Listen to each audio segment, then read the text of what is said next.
కూటమి ప్రభుత్వం అధికారంలోకి వచ్చిన తర్వాత రాష్ట్రంలో గుంటలమయంగా ఉన్న రోడ్లకు మరమ్మతులు చేయడంతో పాటు మౌలిక సదుపాయాలు కల్పించడం జరిగిందని కాకినాడ ఎంపీ తంగళ ఉదయ్ శ్రీనివాస్, ఎమ్మెల్యే నిమ్మకాయల చినరాజప్ప తెలిపారు. కాకినాడ జిల్లా పెద్దాపురం మండలం కాండ్రకోట గ్రామంలో పలు రోడ్లు ప్రారంభించిన పెద్దాపురం శాసనసభ్యులు నిమ్మకాయల చినరాజప్ప, కాకినాడ జిల్లా పార్లమెంట్ సభ్యులు తంగళ ఉదయ్ శ్రీనివాస్ మరియు Kakinada urban development chairman Tummala Ramaswamy, Peddapuram RDO, Peddapuram MPDO, Peddapuram MRO మరియు కాండ్రకోట నాయకులు ఎలిశెట్టి నాని మరియు పెద్దాపురం మండల కూటమి నాయకులు, కార్యకర్తలు ఈ కార్యక్రమంలో పాల్గొన్నారు.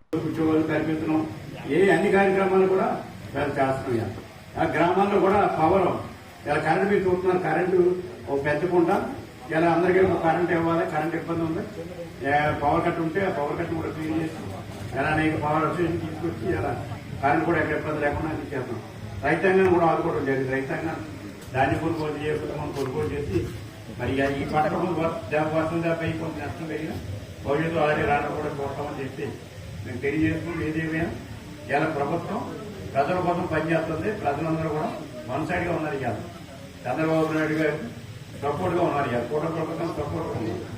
ఇవాళ బాబు గారు ఉన్నారు. బాబు గారు కూడా ఇవాళ మాకు సెంట్రల్ బ్యాంక్ వచ్చింది. అనేక రోడ్లు ఇవాళ సొసైటీ ద్వారా మనం కూడా తెచ్చుకుని ఇవాళ మనం కానీ తెచ్చుకుంటాం కానీ కట్టాలి మన బాధ్యత. ఎందుకంటే మెట్ట ప్రాంతంలో ఒక ఆనందం ఉంది. ఎందుకంటే ఇవాళ పట్టుకెళ్తారు కానీ రోడ్డు కట్టాలని ఉంది. అది కాకుండా ఇవాళ మనం ఇప్పుడు కట్టుకుంటే సెంట్రల్ బ్యాంక్ బాగుంటుంది, సొసైటీ బాగుంటుంది.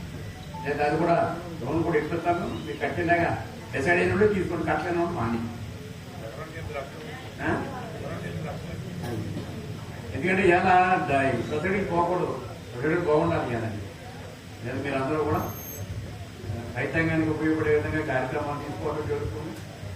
ఇలా డ్రోన్ ద్వారా మందు కొట్టమని డ్రోన్ ద్వారా కొట్టే విధంగా తెలుసు అన్ని టెక్నికల్ కార్యక్రమాలు అన్ని కూడా మనం చేస్తున్నాం. ఏదంటే ఈజీ చేయాలని కూడా లేదా మీరు అందరూ కూడా హెల్త్కి సంబంధించి కూడా అనేక కార్యక్రమాలు తీసుకుని ముందుకెళ్తాం.